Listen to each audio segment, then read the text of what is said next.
Thank you everyone for joining us. Thank you so much for taking the time for this special summit community briefing. And to many people who are going to be watching this recording later, thank you also for taking the time to tune in. I want to welcome you to our session today on behalf of Summit Junto and Summit Impact. Summit Junto is the Summit membership platform where we've been curating 5 to 7 person groups of leaders to form mutual personal and professional advisory boards. And really this comes from the notion that at Summit, we've spent over 13 years of gathering community. We know that no one can do this work of leadership alone, that sharing experiences with others really sustains us when we're in positions of leadership. And this sentiment is actually very much at the core of what we're doing here today, of learning together. And so we'll share some links about the Summit Junto program later in the session. And for anyone who I haven't met yet, my name is Shira, and I'm the executive director of Summit Impact. We're another partner in the Summit ecosystem, launched in August of 2020 to focus more exclusively on social impact through collective learning and collaborative action. And our approach at Summit Impact has been influenced by a number of incredible people. And one of those people is our facilitator and host today, Gayle Karen Young. Gayle is the former Chief Cultural and Talent Officer at the Wikimedia Foundation and speaks beautifully about organizational culture and what she calls minding the invisible. She's a catalyst for human and organizational development and naturally interweaves psychology and mindfulness and change management into her work. She has been an activist involved in human rights work globally for many years as well. And today, she's going to guide us as we hear from 3 really inspiring and informed perspectives on the significant events unfolding on the ground in Ukraine. And I want to share with everyone just some framing as we enter this session today.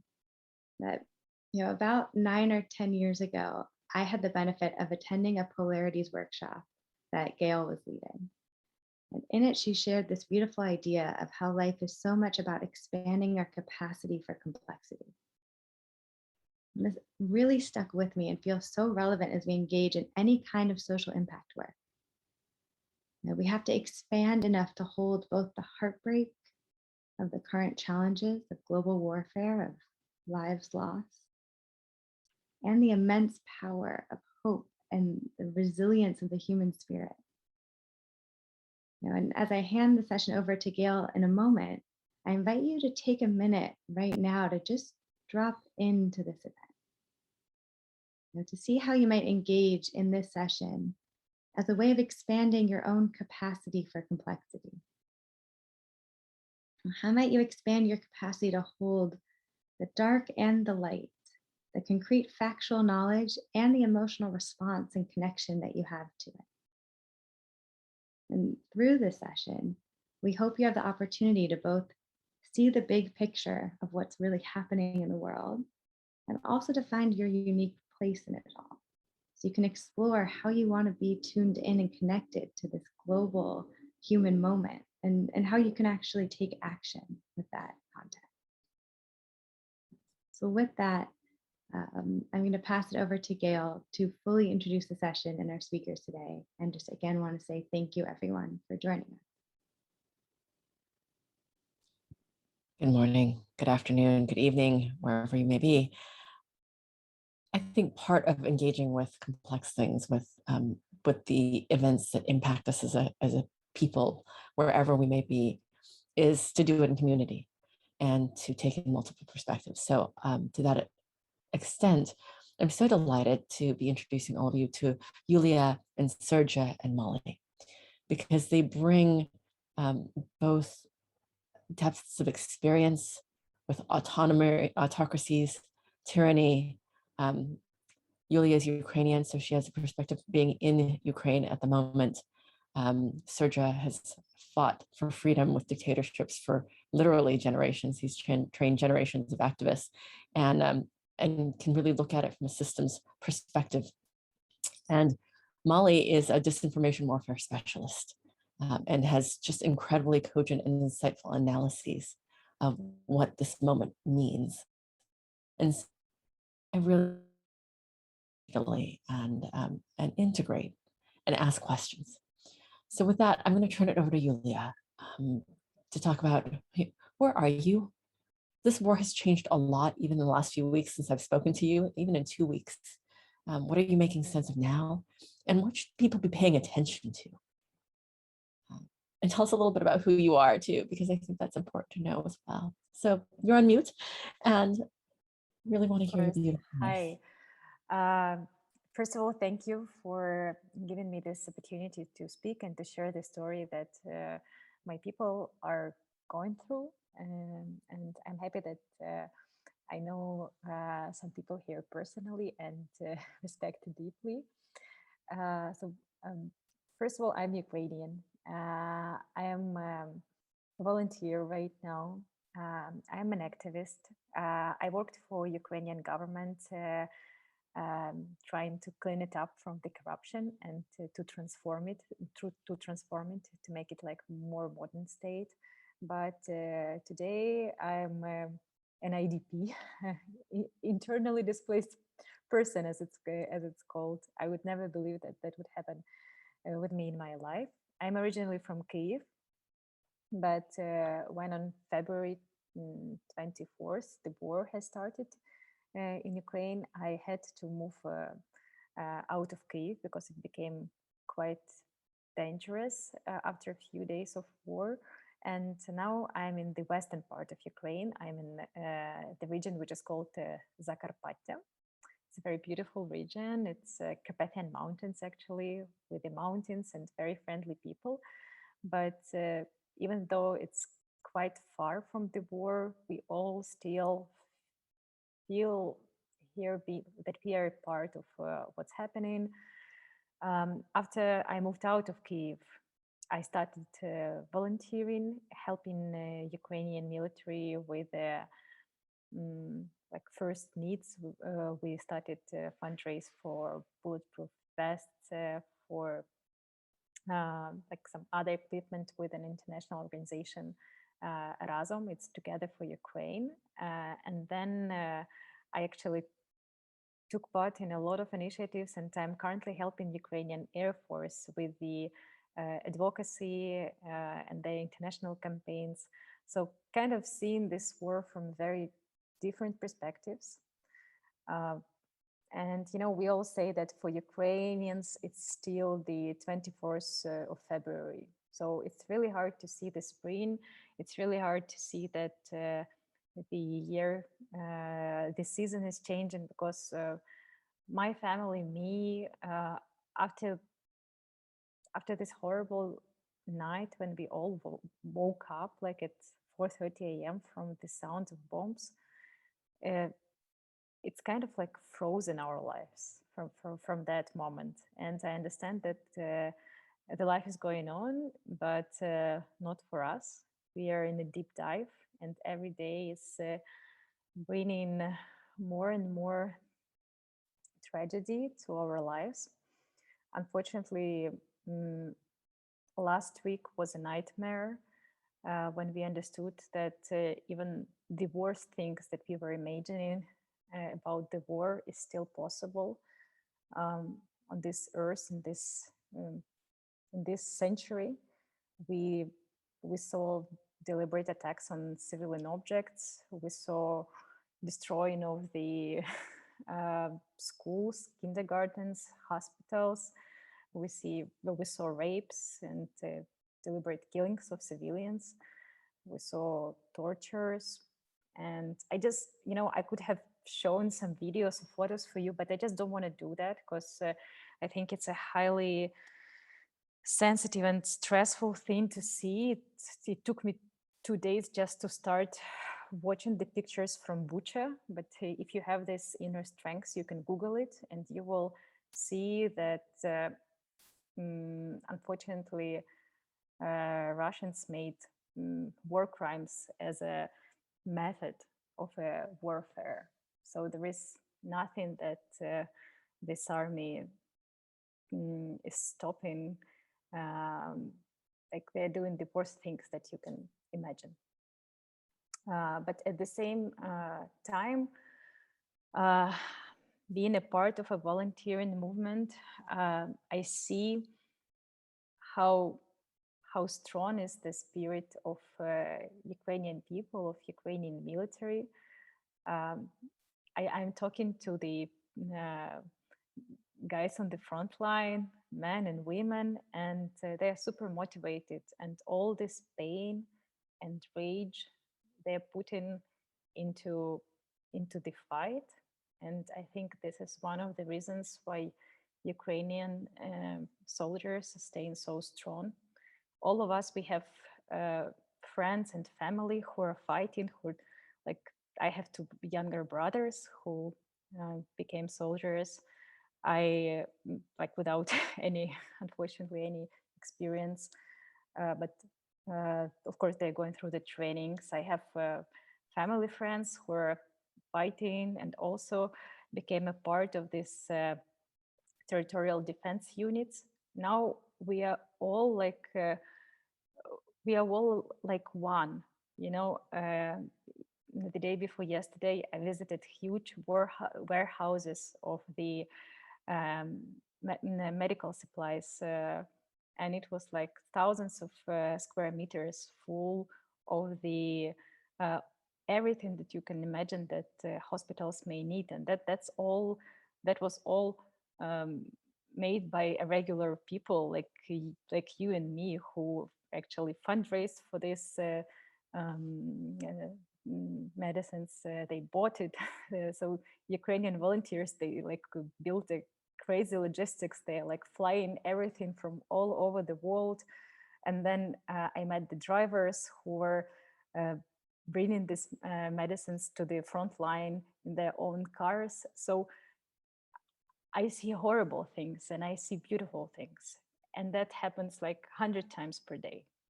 And that's a challenge that I would wish no one would face in this life. But I understand that this is something that we will overcome. We will overcome. I have a strong faith in the victory of good in this world, in the victory of love, of democracy, of I know, brotherhood and good feelings. And what I see now is that the world is changing, the whole history is changing. Something that we were thinking about as about like stable structures, I don't know, United Nations, Geneva, Hague Conventions, like all this rule of law structures, all the security and defense structures. Now it's a point where all these structures has to be rethought because they're all in ruins, unfortunately. The United Nations that had to defend peace in this world, they cannot do anything with Russia, and Russia is still a veto member of United Nations.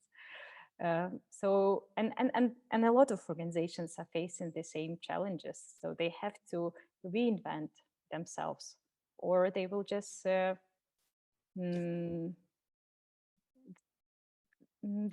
think something else will come instead of those organizations which are not effective anymore. I hope for that. So this crisis has different aspects, and for me, it has a like this war is about like different mindsets, and maybe we'll have time in our Q&A. Yep. Yeah, no, I'm so glad that you mentioned that. I think that that's absolutely one of the most important pieces of this. I've admired Ukrainian women, not just for responding to what's urgent and in the moment, but also thinking intergenerationally about what it will take to repair and rebuild Ukraine, not just so it was the way it was, but so that it is something stronger, different, and that attention is a really beautiful thing. So I'd love to hear more about mindsets. Thank you. Anything else you want to add? Yeah, so besides of a mindset and the insane ability of building horizontal structures, that's what I see what Ukraine and people of the world is doing to to win war. Also, that we are facing in terms of like energetic crisis, energy crisis, in terms of cultural crisis.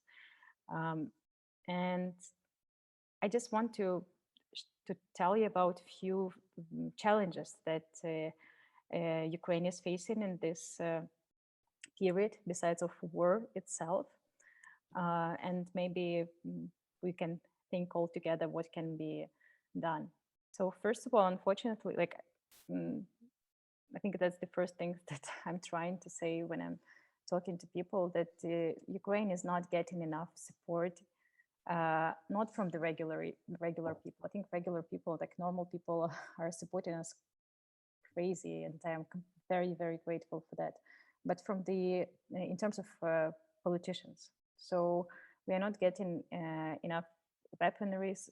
I'm working currently with Ukrainian pilots, with the Ukrainian Air Force.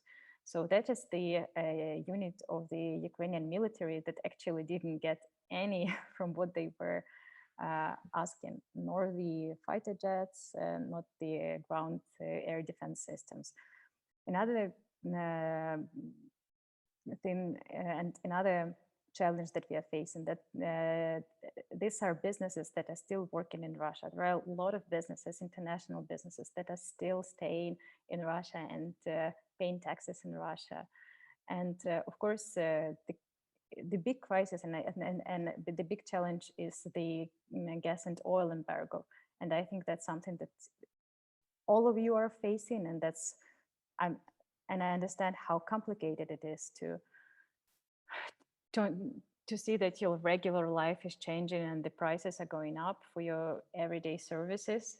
But unfortunately, the policy of pacification of Putin, which brought the cheap gas and oil to Europe and the world, actually created like this horrible monster. And this higher prices for gas is something that we all will have to deal with somehow if we want to stop him. So I think that in this moment, like each of us can do something, and maybe Gayle will come to this question: what should we do? I can tell that now, like, or we can jump into that later. But maybe like that, yeah, at the end, let's definitely move into that. Okay. Bit. But thank you for that, and thank you for that context and for sharing some of your personal experience. And I'm just thinking about you and your brothers, and deep breath. And I just appreciate the juxtaposition of the things that you're grieving, and also the spirit that you're witnessing, and the 1,000 times that unfolds and unfolds every day for you. Yeah, Srdja, why don't you jump in here and talk a little bit more about your perspective? You know, you've overthrown a dictator. You've been fighting autocracies literally for generations. Not to make you sound old. Hello, glad to be here. Happy to share stage with such an amazing people. Some of them I'm proud to call friends, like Gayle and Julia. My name is Srdja Popovic. I used to be activist when I was young, and if you're listening to Gayle, you wouldn't believe that it ever happened, but it is. It was in 90s when we had this crazy guy Milosevic in Serbia. So from running the student movement to training the global democratic defenders, I'm running a small organization called Center for Applied Nonviolent Action and Strategies, or CANVAS, which has a great reputation with activists and terrible reputation with Putins of this world, which of course I carry as a medal of honor. I had a pleasure, thrill, and honor to work with variety of people, including Ukrainians, in their previous struggles for democracy. And as usual, I'm here to break it down and bring it a little bit of the wider picture. So in preparation to this, Gayle told me, oh, you know, these people are fed now with news of Ukraine, so you know how you can bring a larger perspective. So I'll focus first on the three things we know. So we know that there is a military conflict and that Putin is biting more than he can chew.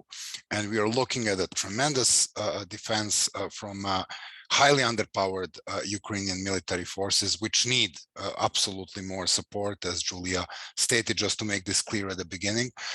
we are not focused on more important part of the resistance, which makes Putin absolutely desperate, which is even if conquered, Ukraine will be ungovernable. So the countries with a history of civic resistance, and Ukraine did it twice, they did it in Orange revolutions, they did it in Maidan, they tend not to be easily governable by brute force. So even if military conquered, which I highly doubt is going to happen, Ukraine is not going to comply with a foreign occupier. It's not going to comply with paying taxes. It's not going to comply with sending kids to school. So this big prize that Putin was imagining at the beginning of the conflict is just not there, or it's just not for him, if you want. Last but not least importance, as Yulia said, the world is changing. The West is changing. Let's not say the world is changing. It's a little bit of the overreaction. West is more united than ever.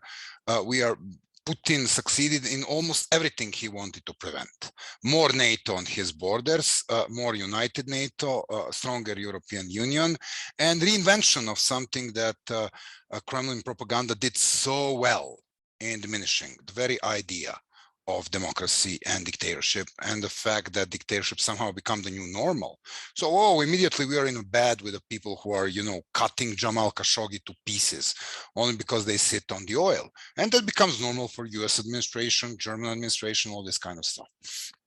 Now we know about this, so I'll go to where I think we should be paying more attention. This is the global battlefield, the bravery and resistance of Ukrainians, and the cruelty and crimes of Russian military obviously has brought us to the very new world, the new world that we both experience in deep dive in Ukraine, like Yulia, and from abroad. So what may be done, what may be looking at now, and where your time and money and energy and creativity, because I think this is why you guys are so important. You can bring new ideas to the stuff, may be useful.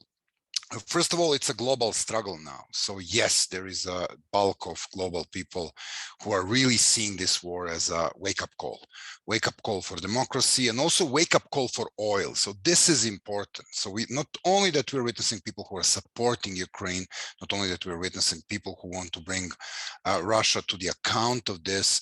Now this connection between evil and oil is pretty visible. So only it is because we are on the needle of the oil and gas.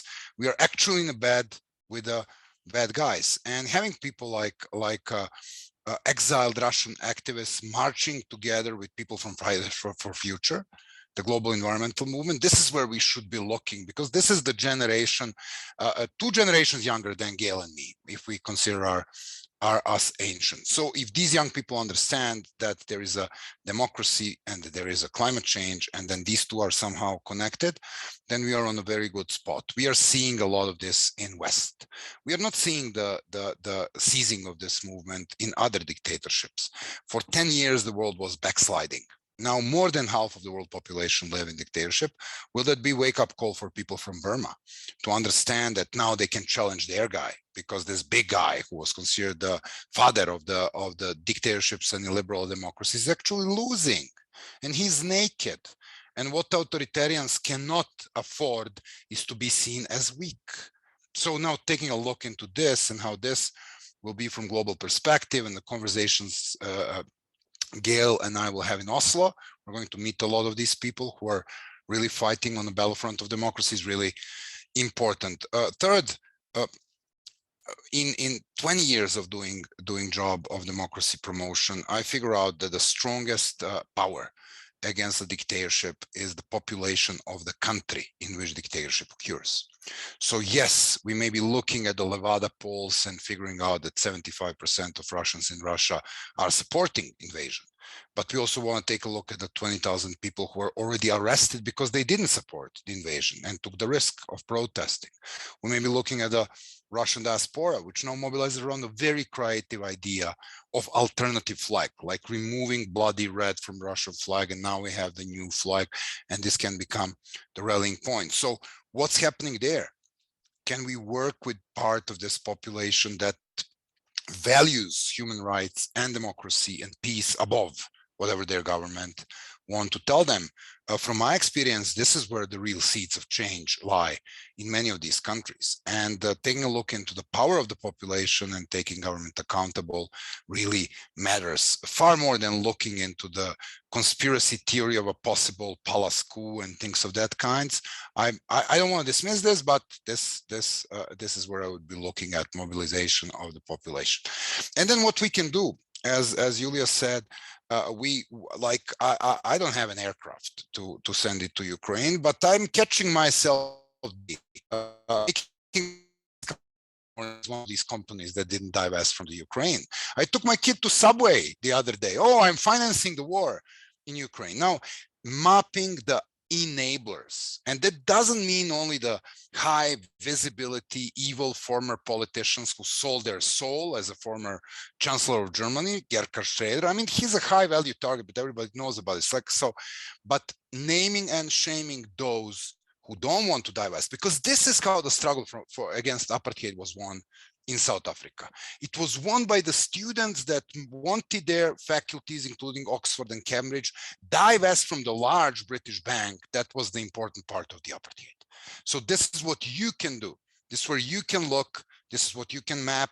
This is where you can act now, wherever you live, to help Yulia and her friends. And last, but not of least importance, Molly will probably explain this better. But this war has a very big grain of propaganda, not only about dehumanization propaganda that Russians took over Ukrainians, denying them the very existence of the nation, not only in the widespread, oh, we are fighting Nazi conspiracy theories. It all comes from something that a friend of mine, Peter Pomerantsev, calls whataboutism. So you're not looking at what's really dangerous. When you see Twitter posts and Facebook posts saying, oh, we are fighting Nazis there, it's a small amount of cuckoos. And this small amount of cuckoos is not where you're looking at. You're looking at the people who are asking, oh, yes, Ukraine, but what about Syria? What about Iraq? What about ism is the core of the poison that this type of propaganda spread. And it's not only about the war. It brought us to the place where we cannot persuade the people to trust science on climate change or vaccines. So fighting the real source of evil would be understanding that, yes, we may be united on this call, but if you take a look at the map, this narrative dominates in Brazil. It dominates in India. It dominates in Mexico. So taking a look at what we can do to mobilize truth, to help people who are fighting against the war in these countries, and to spread truth and debunk propaganda is very, very important. Lastly, we share the things in a document. There are many things you can do, from renting Airbnb in non-existing place to Ukraine, to taking on a company which is still not divesting in the Ukraine, or helping our little small organizations that are trying to enable help. But most of all, you need to understand that this struggle is global. And this is our historic chance to reverse the trend of dying democracy. And this chance is given to us by the bravery, resilience, and the blood of Ukrainian people, and we must appreciate that. Thank you, Srdja. I think both the beautiful and frustrating thing about talking to Srdja is his encyclopedic knowledge of conflict and oppression, and you're just getting little snippets of that, you know, whether it's what happened in South Africa or what's going on in Thailand or in the diaspora movement in Venezuela. There's a lot more to go through there. And I'm actually going to invite Molly's voice in, because I think that the perspective on the information side of the war and the narrative side of the war, I think, is a really important one to include in understanding what's going on here. Molly, what did you want to riff off of in what you heard? No, great. Thank you. Thank you for having me. And again, I'm also very glad to be here with Yulia and with Srdja. And, you know, we may not all know each other so well in person, but actually we are all sort of connected, which is, I think, the interesting thing about so much of what happens around these moments of crisis, whether it be now Ukraine, before Georgia, before that Serbia, is the repetition in the players and the things that people try to do to combat what is going on. And so I think, there's this thing with the wake up calls, as Srdja mentioned. Is it a wake up call? Because there was one in 2008, there was one in 2014, supposedly, and everybody looked for a way to go back to sleep and appease Putin. And here we are again, dealing with this exact same thing, which everybody told us we wouldn't be dealing with again. And I think we really need to be aware of that, I came into this post-Soviet universe of things just after Russia invaded Georgia in 2008, and worked in Georgia for a while after that. And worth noting there, the Georgians that I worked with, who were the Georgians who were the architects of the Rose Revolution in Georgia, had been trained by the Otpor movement and the Serbians that Srdja was a part of. So part of these generational pass downs of knowledge and tactics that are really important. And I think so much of what we've seen working in the region is it's very rarely the sort of guys from Washington coming in with faraway ideas about things, and much more relevant to have local actors who have similar historical experiences recently and in the past, who have this really valuable basket of knowledge to bring to everyone. And I've loved to see this sort of the different iterations of this across the region since the 90s. And I think it's important for all of us to keep that in mind and to leverage that expertise as much as possible, and make sure that these people are the ones getting center stage when we're in moments like this. So I think I really do want to just emphasize, I think the danger of where we are right now for me is, again, this like desire you see from most Western leadership to just put it back the way it was so we don't have to deal with this anymore.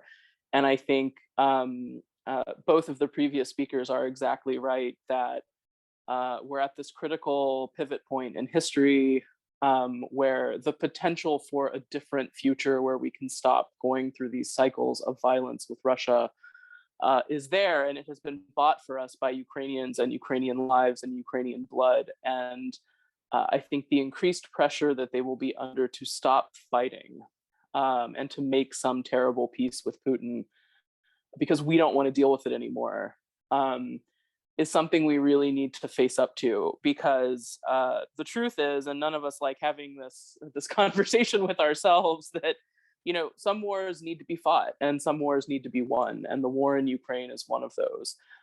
This is where Putin needs to be defeated. And I think for the rest of us who are not Ukrainian, we should be extremely grateful that Ukrainians are willing to fight this war, and will fight the war until the end, whether we stand with them or not. And I think that it is upon us to be next to them and not so very far behind them as we are right now. I think Yulia's description of the very surreal environment for many Ukrainians who are very much a part of what's going on, but who are not on the very front lines, it really it reflects what I know of the Ukrainians that I work with as well. Many of whom have had to leave. These are not the people who are going to pick up the guns, but are as instrumental in winning the war as the people who are. But this sense where you are living in a peaceful environment, knowing what's going on and seeing the images of what's coming in, it's a really just the jarring disconnect between what you see outside your window and what you know is happening in your home country is very difficult.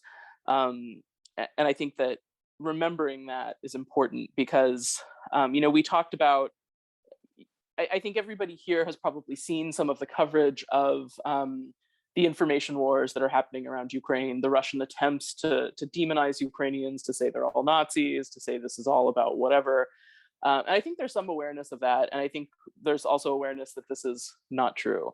I think there's less awareness of the very long line of effort that has been made since 2014 to construct this narrative of the Ukrainian Nazis and the Ukrainian ultranationalists who are the bad forces within the army and whatever's going on. But I think additionally to that, we need to be aware that, information warfare isn't always about darkness and division. A lot of the time it's about making us quiet. And one of the things I really worry about right now is how much we in the further West, the West away from the front lines of Ukraine, are believing our own press releases too much. and living inside this narrative of, well, the war is not really so bad, you know, the Ukrainians are doing what they can. I think it's important to understand, and I think everybody here today is going to say the same thing. This is really not the time to be quiet. And the importance of citizens not being quiet when our leaders are finding lots of reasons to be is really, really important. And this thing about living inside our own press releases, if you just look at the language that's been coming from the White House since the war started, you know, what's the first point they keep making? NATO has never been united. The West has never been so united. Everybody is so united against Putin. Well, kinda, but that's not really true. And if you look just below the surface, there are all these fractures within the alliance because, for example, you know, the Baltic states, which are very much frontline states, which are probably the next in line for threats from the Kremlin, which are NATO members, which are EU members, but have a different defense posture than the rest of NATO because they're sort of, you know, up in the north above what is more defensible territory. And Estonia and Lithuania and Latvia have basically sent forward all of their weapons, all of their anti-tank weapons, you know, all of their shoulder fired missiles, everything in their arsenal that could be potentially useful to Ukraine, they have sent to Ukraine because that is where the war is right now, which means they don't have the stuff that they need, even though they may be the next targets. In the meantime, NATO is telling them, no, like you don't need air defense. You just, you know, we'll come if something happens. We'll be back here in Poland. And so the way that these different fractures are going to start to pull when what we're asking of, for example, the Baltic states, which are NATO members, and the citizens of those countries is to be like Ukraine. They have to be fully mobilized. They have to be prepared for a full-scale invasion. We know what that looks like now. That looks like Ukraine. So when Joe Biden is out there saying, we'll defend every inch of NATO, why don't we have air defense in the Baltic states? Because we don't want to repeat what we're seeing in Ukraine, in Estonia, Latvia, and Lithuania. And yet we're not doing anything to fix that gap. So this idea that we're all super, super united is not very deep below the talking point. And I think what we need to understand ideologically, ethically, and morally for the West is failing to fight for Ukraine and to save Ukrainian lives will break NATO and break the West. And I don't know why we're not facing up to that now. I think the other thing where we're still living inside our press release is this idea that we were so right about everything Russia was going to do and US intelligence was perfect and blah, blah, blah.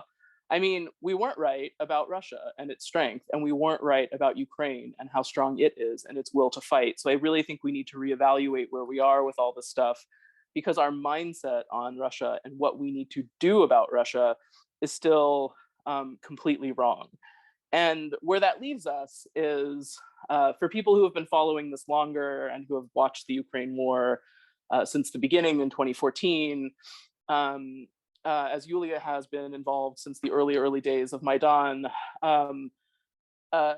you know, what the war looked like in the beginning in 2014, because when Yanukovych fled, there was no army in Ukraine. He had sort of gutted everything and there was nothing to resist. Was a crowdfunded, crowdsourced volunteer effort where people were raising money online and buying shit online, excuse my language, and you know, organizing convoys to send things to the and find people. And where we are today, 8 years later, when supposedly there's all this unity and support going to Ukraine, is Ukrainians crowdfunding the war and buying body armor online and organizing volunteers to come fight the war.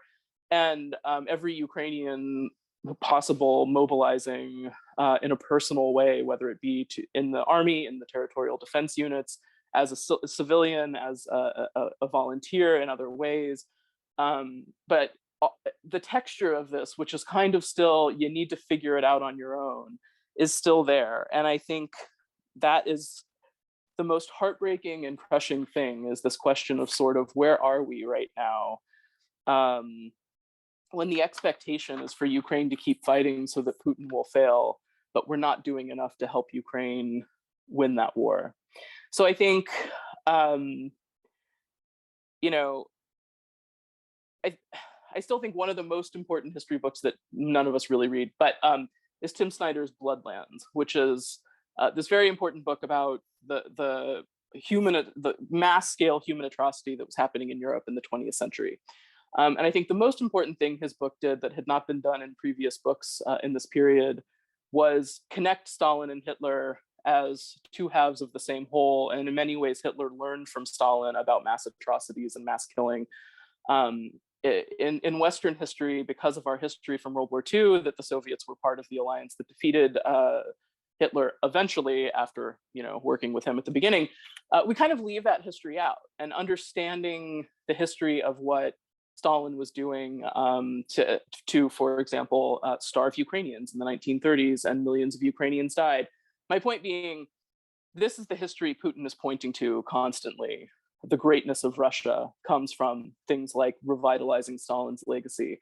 So this strange place where we are now, where we're like, oh, we had no idea this was going to happen. Like, Putin's been pointing to it for 20 years, that this is the Russia he thought was great. The Russia that has no problem using its own people as cannon fodder, starving them, tormenting them, throwing them into gulag, if it makes Russia great in the world stage. And the West has been failing to fight back on this for a really long time. I think there's still this gap now. And I think what's so great about our other two speakers here today is they really represent the importance of this human element, that in moments of crisis, people who just needed to do what they needed to do, did what needed to be done to win the day. And it wasn't some great faraway leader who was leading the charge. And I think that needs to be a message for the rest of us. There's a lot of times when people sort of ask in a very, derogatory way, like, who the hell am I? Like, why should anybody listen to me about any of this stuff? And I often feel the same way, like, who the hell am I really? But each one of us has a much bigger role to play than we often think in being able to change the direction that we can go, when so much of this is now dependent on the ability of individuals to come together from different countries behind different causes when our leaders are failing to do so. And whether that be, exemplified through crowdfunding the Ukrainian war, which sounds absolutely crazy that we now think this is a normal thing we need to do.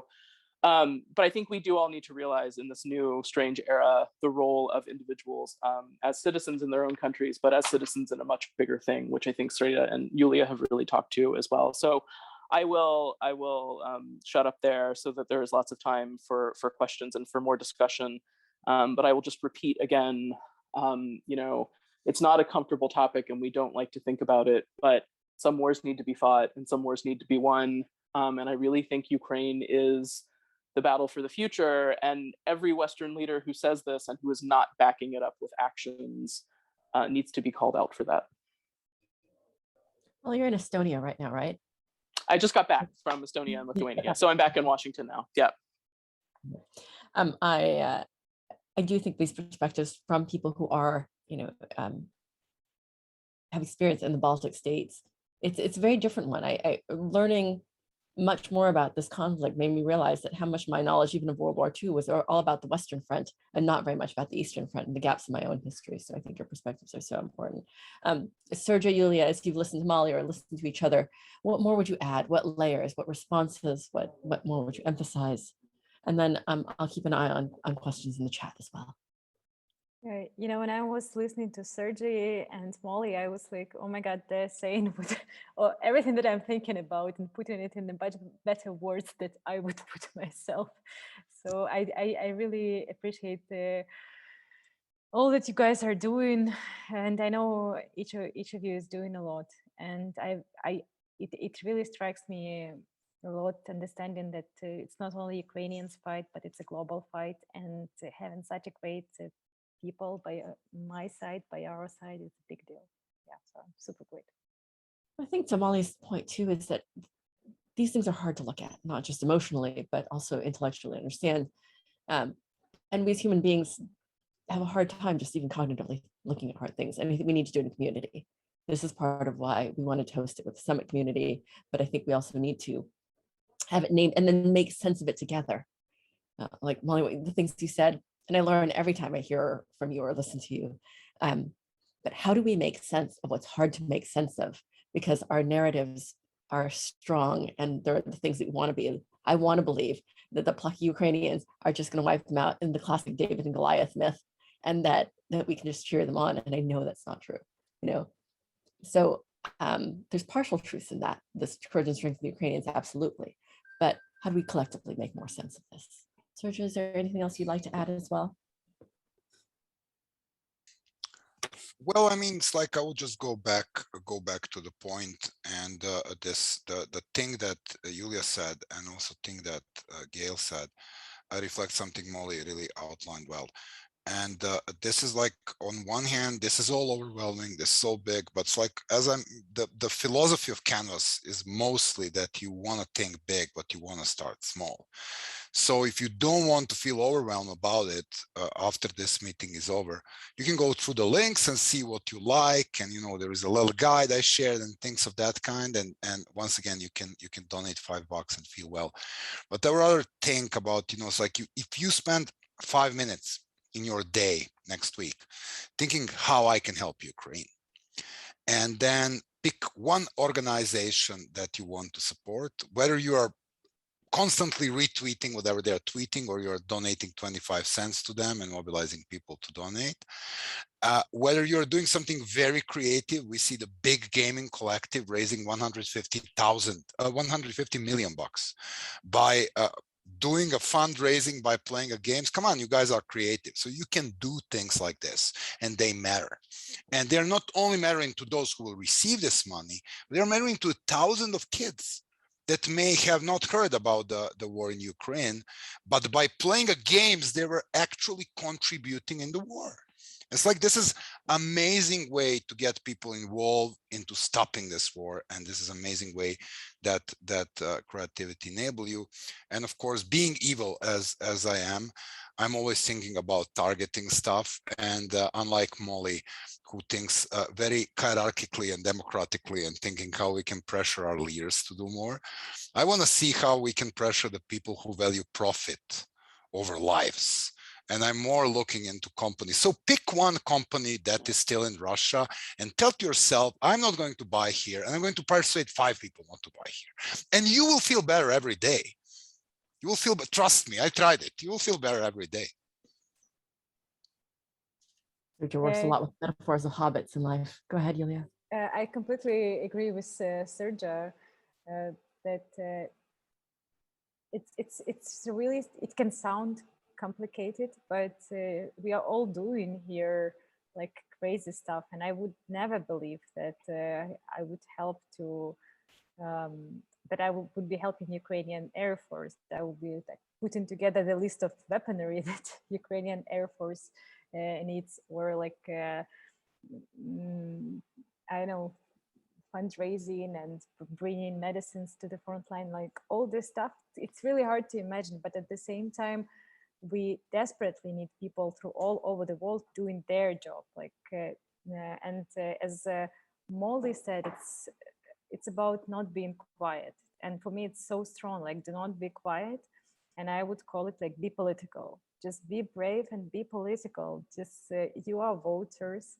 You can put pressure on your politicians. And unfortunately, your like politicians of the world are not doing the best choices. I'm not speaking about the Estonia right now. I know that Estonia is in the top 3 countries, and I think they send the biggest amount of the weapons and support compared to their GDP. They're just all the Baltics country are. That's amazing.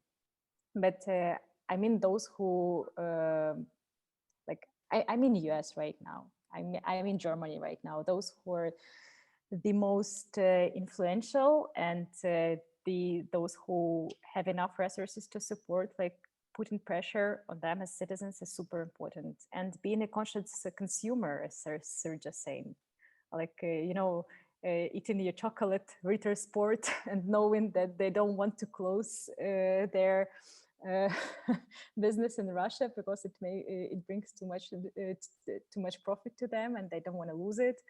And then like participating in rallies, in events, and making events yourself.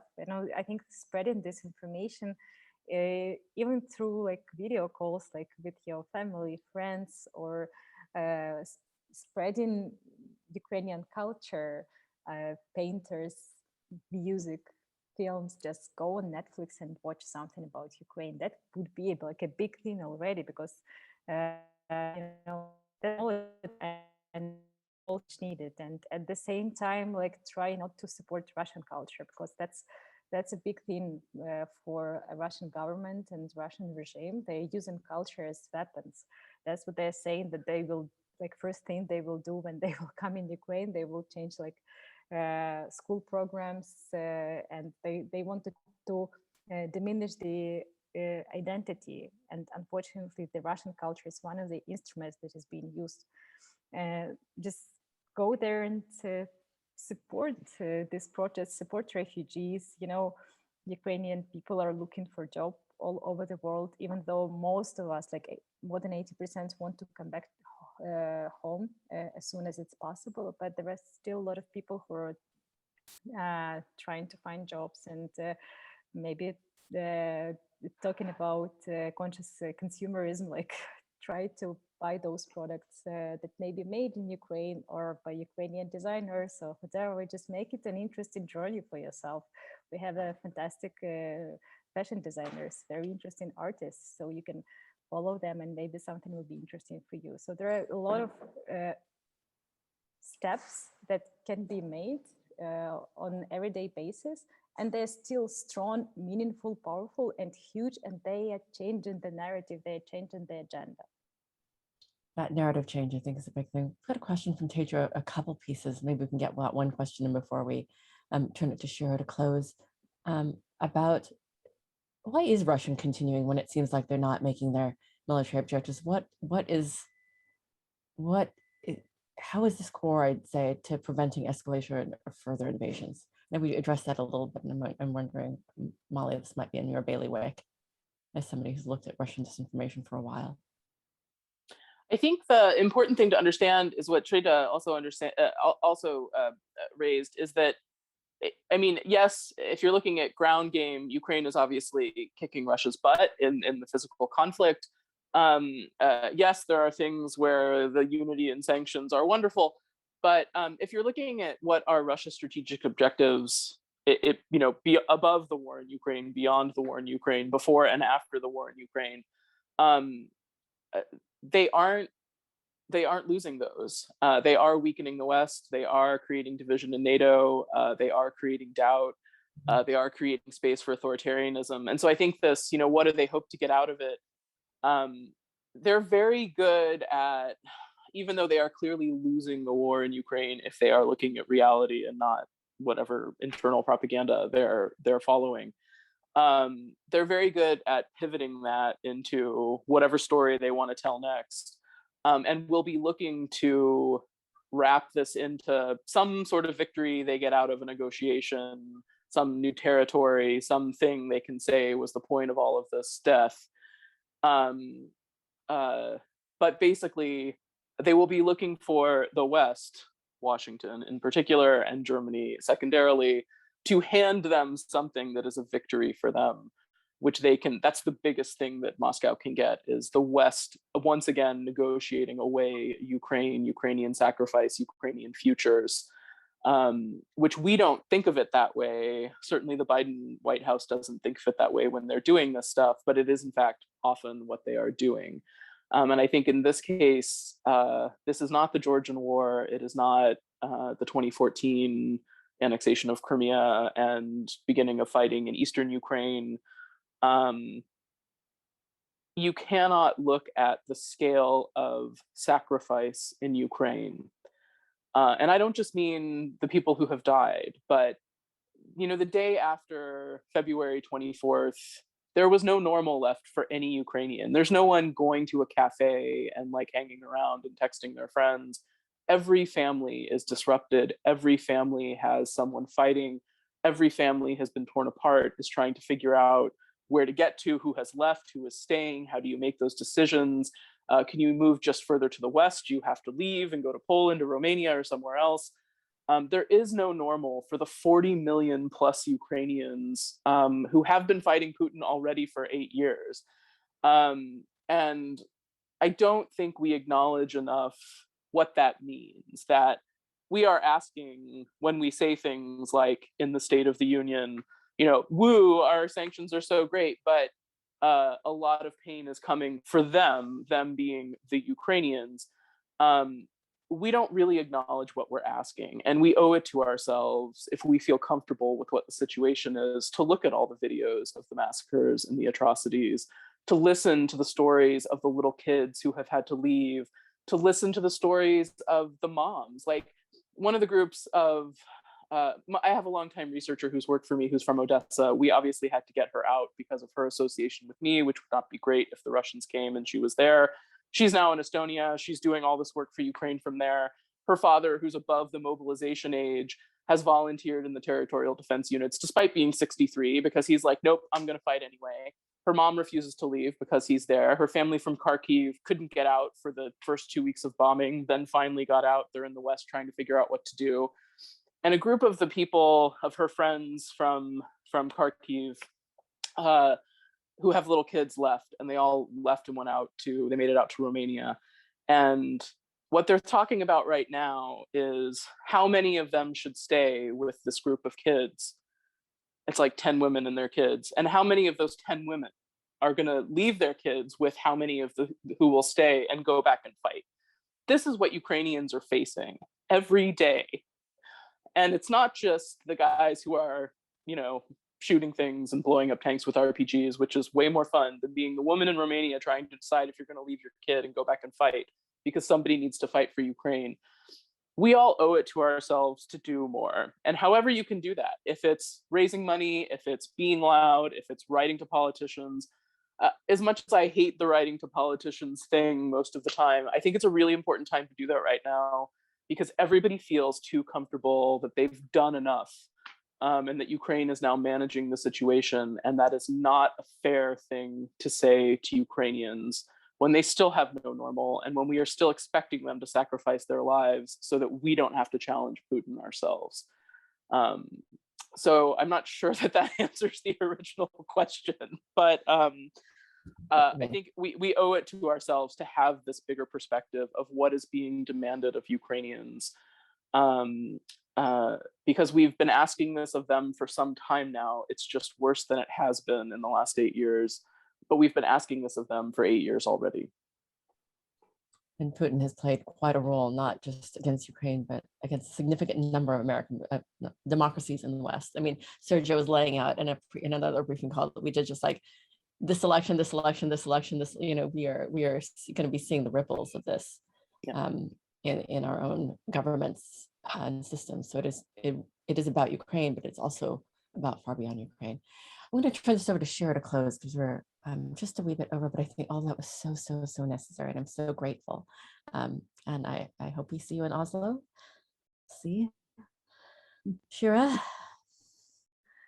Thank you so much, Gayle, and thank you. I mean, Srdja, Yulia, Molly.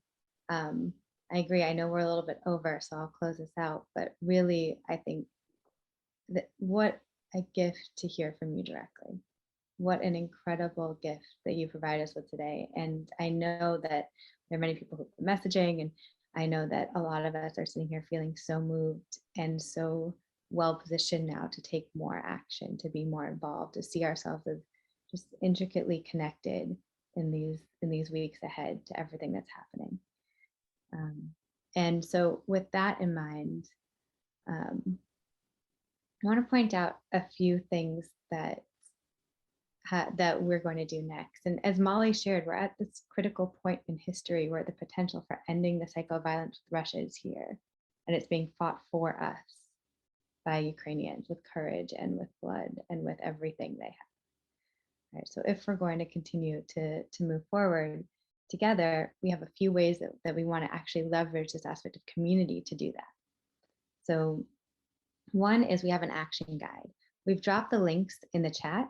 We're going to be updating it. So the link will stay current, but the guide will change and be updated with more resources, with everything that was mentioned today. We're also going to add the recording of the call. We're also offering a weekly sync for the next 6 weeks. That's a 30-minute session you can drop into every Friday. That is just going to allow all of us to come together, check in with how we're feeling, digest what's happening, and take an action step together. We know that social accountability, that doing these things in groups is so helpful to get to take the action in alignment with our values and what we care about. So we'll be doing that at Summit Impact for the next 6 weeks. Totally optional invitation to join us. You'll see that link in the action guide and also in our follow-up email. The main call I want to share with all of you is, if you're part of those communities, please be a steward of this conversation. Please bring it into the center, invite more people in. And if you're interested in joining them, let us know. And lastly, we'll be doing more sessions at Summit Impact that touch on topics that we feel are so critical to be discussing right now, including continued conversation about Ukraine, also about our criminal justice lab, the work we're doing on incarceration in the US. And so look out for more from us and let us know if you'd like to be more involved in our general programming. With all of that, I just want to say thank you, everyone, for joining us. Thank you, Gayle, for hosting and pulling all of this together. Thank you again, Molly, Srdja, Yulia, for sharing with us today. And thank you to Kate and Valeria and Jamilia and David on my team behind the scenes, and also the entire Summit Junto team, and Jess Byrne and Jess Kukla and everyone for making this possible. And we hope to see you at the Sync and at more sessions soon, and wish everyone a really wonderful and heart-opened and action-oriented day ahead. Thank you.